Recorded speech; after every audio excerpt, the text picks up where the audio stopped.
ओम काली जय माता बगलामुखी सर्व मित्रांना आज पहिल्यांदाच मी मराठीतून व्हिडिओ बनवत आहे.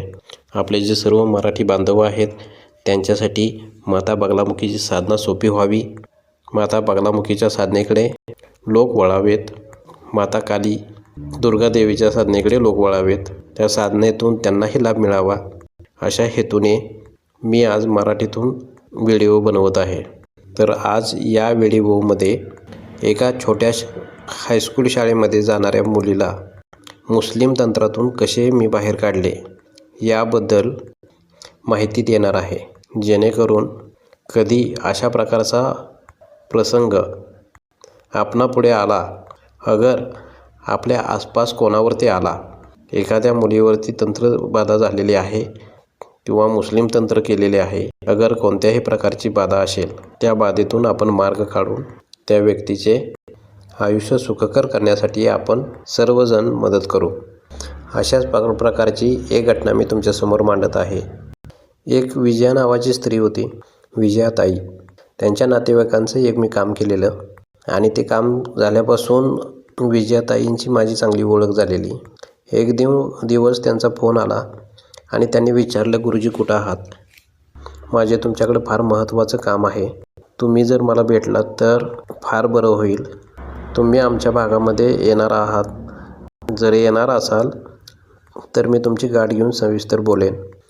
त्या जिथे राहत होते त्या भागात माझं काम होतंच. तेव्हा मी त्यांच्या तिथे गेल्यावरती त्यांना कॉल केला. त्या बिचाऱ्या ताई एका कॅन्टीनमध्ये चपात्या लाटण्याचं काम करत होता. त्यांचा जो नवरा होता त्यांच्यापासून ते दूर राहत होत्या. त्यांचा नवरा दारू पिऊन त्यांना त्रास द्यायचा, त्यामुळे त्यांची 2 मुलं घेऊन सेपरेट राहायच्या. अशा परिस्थितीमध्ये मुलगी फक्त 9वीमध्ये का 10वीमध्ये आणि त्याच्यापेक्षा 2-3 वर्षांनी लहान त्यांचा मुलगा होता. तर ज्या वेळेला आमची भेट झाली त्यावेळेला मी त्या ज्या कॅन्टीनमध्ये काम करत होते त्या कॅन्टीनमध्येच गेलो होतो, बसलो आणि त्यांना विचारलं सविस्तर की काय विषय आहे, कशासाठी तुम्ही मला बोलवलं. त्यावेळेला त्यांनी सांगितलं की माझी मुलगी मोना, हिला काय झालं काय समजत नाही, पण ती एका मुस्लिम व्यक्तीबरोबर लग्न करण्याचा हट्ट धरून बसलेले आहे आणि जर लग्न केलं नाही तर आत्महत्या करण्याची धमकी देत आहे.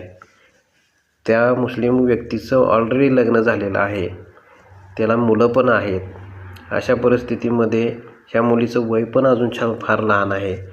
तिला अजून 18 वर्षे पूर्ण व्हायला 2 वर्ष जवळजवळ बाकी होते. आणि अशा परिस्थितीमध्ये ही मुलगी काय ऐकायचं नाव घेत नव्हती. सारखं म्हणायची मी त्या मुलाबरोबर जाऊन किंवा त्या व्यक्तीबरोबर जाऊन राहणार. तिला काय समजत नव्हतं. ती फार टेन्शनमध्ये आलेली. काय करावं, तर त्या मुलीनं काय करून घेतलं तर त्याचं टेन्शन, त्यासाठी तिनं मला मार्ग काढण्यासाठी बोलवून घेतलेलं.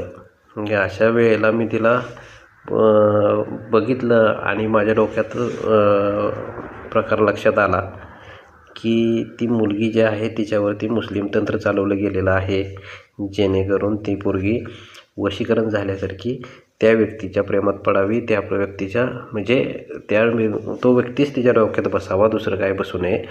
आई असो किंवा घरातले कोणी असू दे, त्यांच्या सांगण्याचा काही परिणाम होऊ नये.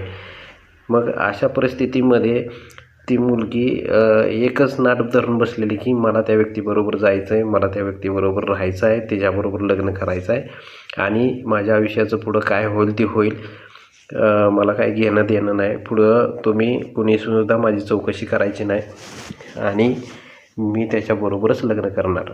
नाही माझं लग्न लावून दिलं किंवा मी जर लग्न नाही केलं तर मी कुठंतरी जाऊन उडी टाकणार, अशा प्रकारची धमकी ती द्यायची. मुलगीची आई जी होती ती एकटीच राहत असल्यामुळे आणि कष्ट करून फार कष्टानं जीवन जगत असल्यामुळं ती फार टेन्शनमध्ये होती आणि ती भरपूर रडायला लागली माझ्यापाशी. पण आता मी म्हटलं की धीर धरा, आपण काहीतरी मार्ग काढू. तो जो व्यक्ती होता त्या व्यक्तीचं मटण शॉप होतं आणि ही मुलगी तिथं मटण शॉपमध्ये खरेदी करण्यासाठी गेलेली. त्यावेळेला त्या व्यक्तीनं काहीतरी खायला दिलं होतं त्याला आणि ते खाल्ल्यापासून ही मुलगी जी होती ती अशी करायची.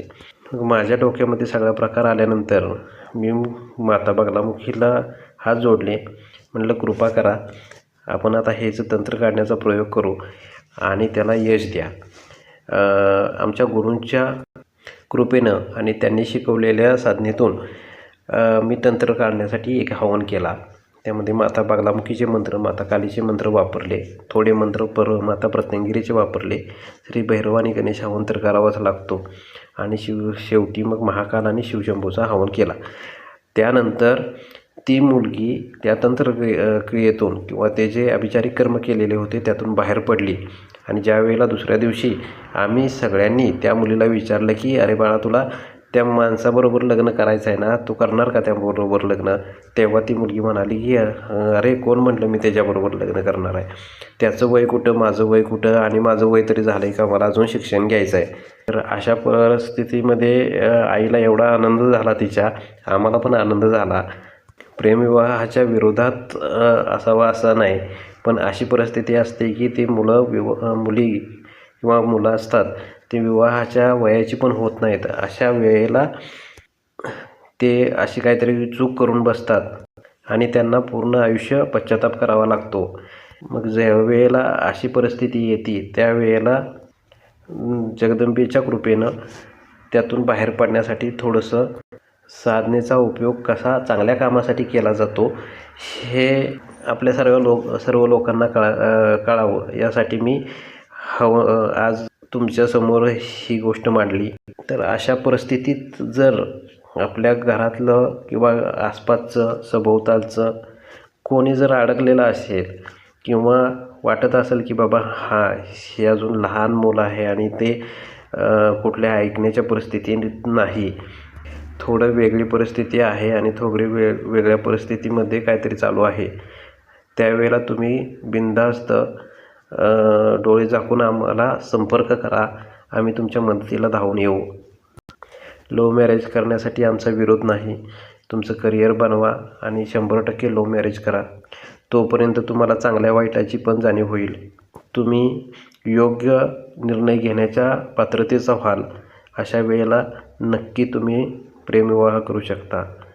आपला व्हिडिओ भरपूर लोकांजवळ पाठवा, जेणेकरून साधनेचा लाभ कसा घेता येतो हे सर्वांपर्यंत पोचेल आणि सर्वजण माता बगलामुखी, माता काली, श्री गणेश, भैरव बाबा ह्यांच्या साधनेचे लाभ घेतील.